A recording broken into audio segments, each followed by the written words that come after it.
सब यही कह रहे हैं कि सरकार की तरफ से जो व्यवस्था की गई है वो बहुत ही बढ़िया व्यवस्था की गई है। मैं भी गया था, मैंने भी देखा वहाँ की व्यवस्था के बारे में। वहाँ अगर आप कोई कुछ खाकर अगर फेंक भी देते हो तो तुरंत उठा के उसको डस्टबिन में डाला जाता है।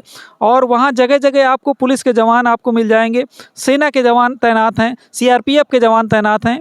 जिस प्रकार से कल जो हुआ, इसमें जो है प्रशासन की नाकामी रही, जिसकी वजह से, क्योंकि जो संगम का जो नोच बना हुआ है, जहाँ पर संगम का घाट है, वहाँ पर बहुत कम जगह है और सभी लोग वहीं पर स्नान करना चाह रहे हैं। बाकी आप 30 से 40 किलोमीटर के अंदर पूरा संगम फैला हुआ है, महाकुंभ क्षेत्र, आप कहीं भी स्नान कर सकते हैं। लेकिन लोग जो वहाँ पर जाते हैं वो सोचते हैं कि हम उसी नोच पर जाकर ही स्नान कर लें। लेकिन आपके नज़र में आपने देखा होगा कि अपोजिशन तब से हमलावर है, वो भी अब उसको एक मौका मिल गया है और वो पूरा अफवाह फैलाने में लगा है इस बारे में। तो कहने का मतलब वो बता रहे हैं कि सरकार की नाकामी रही और पूरी तरह से व्यवस्था फेल है, और कह रहे हैं कि व्यवस्था वहाँ पे एकदम नहीं थी, मिसमैनेजमेंट था कि काफ़ी संख्या में लोग जब आ रहे थे तो सरकार को पहले से ये टाइट होना चाहिए था कि यहाँ पे कोई घटना हो सकती है, इसलिए उनको पहले से मैनेजमेंट करना चाहिए। तो इस बारे में आपकी क्या राय है? सरकार ने अपने स्तर पर सारी अपनी योजनाएं जो थी वो तैयार कर रखी थी और सारी व्यवस्था सरकार की थी। लेकिन इस घटना में जो हुआ, वहाँ पे जो अधिकारी जिनकी ड्यूटी लगी हुई थी संगम नोच पर, जिन्होंने उस भीड़ को जाने दिया, वो जिम्मेदार हैं। मैं मानता हूँ वो जिम्मेदार हैं और उन पर जो है कार्रवाई भी होनी चाहिए। क्योंकि जब आपने देखा कि इतनी ज़्यादा मात्रा में भीड़ यहाँ पर आ गई है तो उसको उस संगम क्षेत्र से पहले ही रोक लेना चाहिए था, उस तरफ नहीं बढ़ने देना चाहिए था, जिसकी वजह से ये घटना हुई है।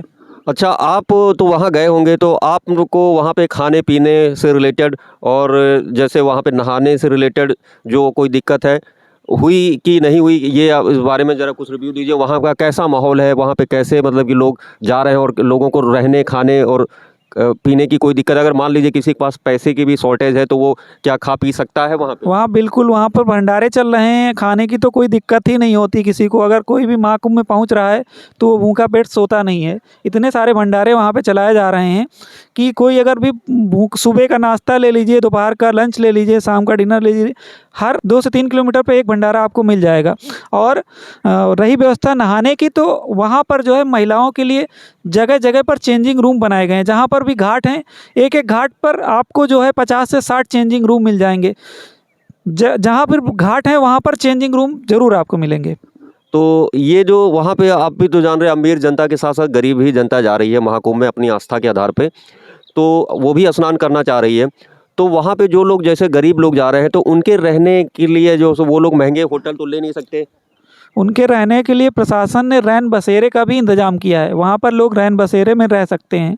लेकिन कल मैं बता रहा हूँ कि कल जो हुआ, जिसमें बताया जा रहा है कि लोग जो है लेटे हुए थे, बाहर लेटे हुए थे, तो रैन बसेरों में एक सीमित मात्रा में लोगों के रहने की व्यवस्था है।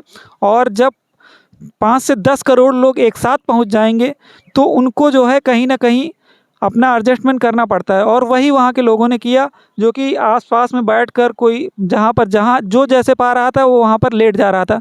हर कोई चाहता था कि मैं सुबह उठकर जो है मौनी अमावस्या का स्नान कर लूँ। तो आपको क्या लगता है कि इसमें सरकार की कमी है या लोकल एडमिनिस्ट्रेशन, डीएम की जो जिम्मेदारी देख रहे थे वहाँ के लोकल एडमिनिस्ट्रेशन, वो जिम्मेदार है? कहीं ना कहीं कुछ तो चूक हुई है जो ये हादसा हो गया। इसमें सरकार की कमी नहीं है, सरकार का मैं दोष नहीं दूंगा, क्योंकि सरकार ने अपने स्तर पे सारे इंतजाम किए हुए हैं। इसमें थोड़ी सी चूक हुई, जो कि वहाँ पर जिन अधिकारियों की ड्यूटी लगाई गई थी संगम नोच पे जहाँ पे ये हादसा हुआ है, उन लोगों को देखना चाहिए था कि इतनी ज़्यादा मात्रा में भीड़ आ गई है तो इस भीड़ को अब यहीं पे रोक दिया जाए, उसको संगम की तरफ ना जाने दिया जाए। बाकी दूसरा एक और मैं कहना चाहता हूँ कि जो वहाँ पर जो पाटून पुल बनाए गए थे, उन सभी पुलों को बंद कर दिया गया जैसा कि बताया जा रहा है। इसकी वजह से भी ये हादसा जो हुआ है।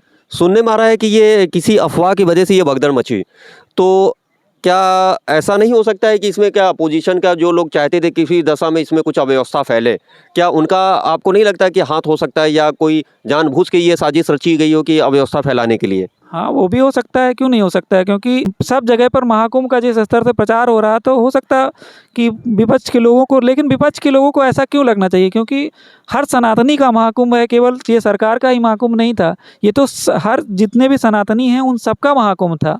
तो वो लोग अगर ऐसा कर रहे हैं तो फिर उनकी वो मानसिकता को दर्शाता है। मेरी लोगों से केवल यही अपील रहेगी कि अगर आप स्नान करने जा रहे हैं तो आप ये नहीं कि आप संगम पर ही स्नान करने जाइए, आप लोग जो है गंगा जी में भी स्नान कर सकते हैं और वहाँ जो फल संगम में स्नान करने पे आपको मिल रहा है वही फल आपको जो है गंगा जी में स्नान करने पर भी मिलेगा।